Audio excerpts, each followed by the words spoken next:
The police officer who fatally shot Beau Baker in Kitchener in 2015 is taking the extraordinary step of asking a court to shield his identity when he testifies at the coroner's inquest into Baker's death.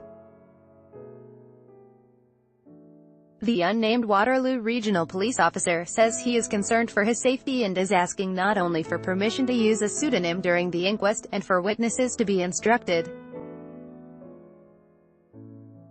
to also use that pseudonym when discussing the officer, but also a declaration that he can testify either remotely or behind a screen visible only to the coroner and inquest jury. Beau Baker was brandishing a knife and moving toward a police officer when the officer shot him dead, according to the Special Investigations Unit, Facebook. The application comes as a shock to Baker's mother, Jackie, who for years has been trying to learn the identity of the officer as part of her healing process. It's also unusual, as coroner's inquests are typically a family's only avenue in learning the identity of the officer who fatally shot their loved one. That's because the vast majority of officers involved in fatal police shootings in Ontario are cleared of criminal wrongdoing by the police watchdog, the Special Investigations Unit, SU, which only identifies officers who are charged. Read more. Article continued below. Was Beau Baker detained? Inquest decision may hang on that point. Police keeping identity secret of officer who killed Beau Baker, 20. Only one witness at a coroner's inquest has ever had their identity shielded by the court, and that person was under the age of 18, according to Ontario's Office of the Chief Coroner. "We don't want anything bad to come of him, we just want to be able to hear from the man who killed my son," Jackie Baker told The Star this week. "I would like to fully heal, and I'm trying to work on that now. It's important to know who killed him, that he's not a ghost, that he exists, and I'd like to know who he is." Lawyers who have acted at inquests for families of people killed by police said it is crucial for the identity of the officer to be made public for the sake of accountability. Having acted for many families, the trauma they suffer from having a family member killed and the need for a public airing of this traumatic event frankly trumps the concerns of the professional witness. And that's what he is, a professional witness, said lawyer Julian Falconer.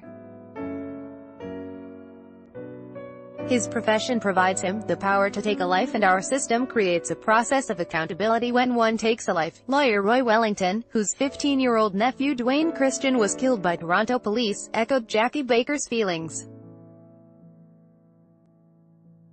Article continued below. As a person with experience in this area, I can't stress enough, having an opportunity to face the person who took your loved one, to look him in the eye, to ask, through counsel, why did you make that choice, and to see the response, is of immeasurable importance to the healing process.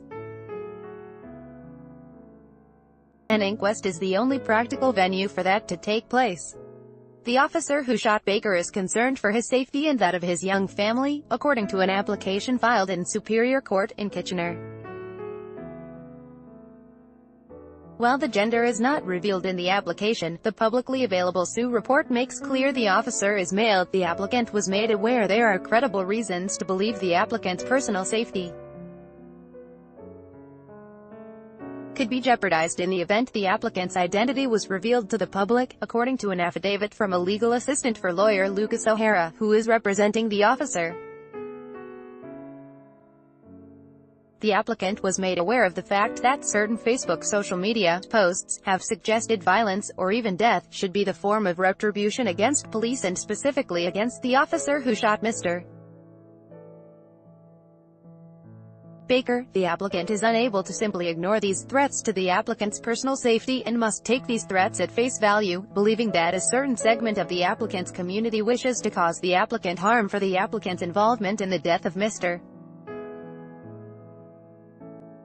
Baker. O'Hara did not return the Star's request for comment. No criminal charges have ever been laid regarding threats against the officer.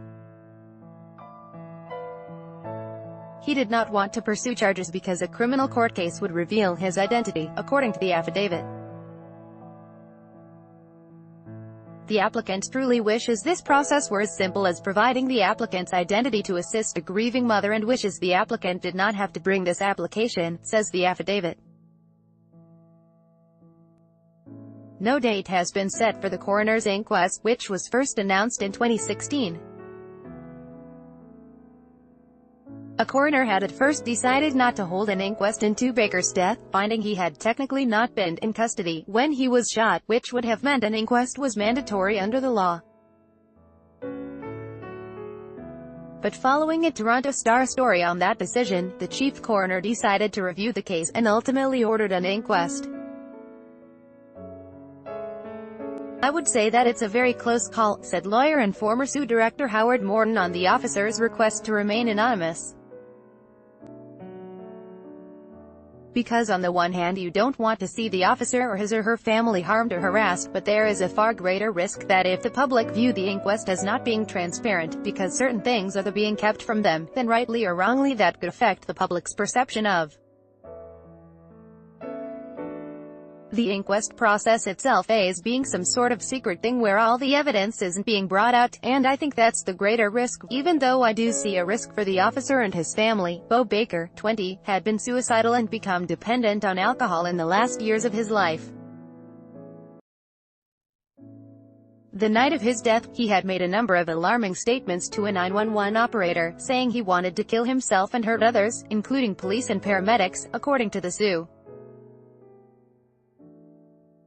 He was standing on a landing next to his apartment building's front entrance with a knife in his hand when the first officer, aware of Beau's 911 statements, arrived on scene. The officer told Beau on several occasions he was there to help, not to hurt him, and ordered him to drop the knife and get on the ground, according to SU Director Tony Loparco's report, which cleared the officer of any criminal wrongdoing. Mr. Baker failed to comply. Loparco wrote, "Mr. Baker threatened to stab the officer and moved toward the officer while brandishing the knife. The subject officer backed up a step or two before firing his weapon 7 times. The fatal shot entered Mr. Baker's mid-abdomen and severed his aorta. Mr. Baker fell to his knees and then onto his back following the gunfire." Waterloo Regional Police supports the officer's application and will be asking the court to be added to the court proceeding, said spokesman INSP Mike Hafner. The Police Services Board, the police force's civilian oversight body, was served with the application, but not the police service itself. The service has, based on numerous online and social media threats directed towards the officer, as a result of the death of Beau Baker, determined that the threats were real. In addition, the publication of the member's name would potentially put the member and their family in danger and/or targets of retaliatory attacks, Hafner told the Star in an email. "We do understand the wishes of the family and are very sympathetic. However, the publication of the officer's name is not necessary to enable the inquest to do its job. Information surrounding the circumstances of Mr.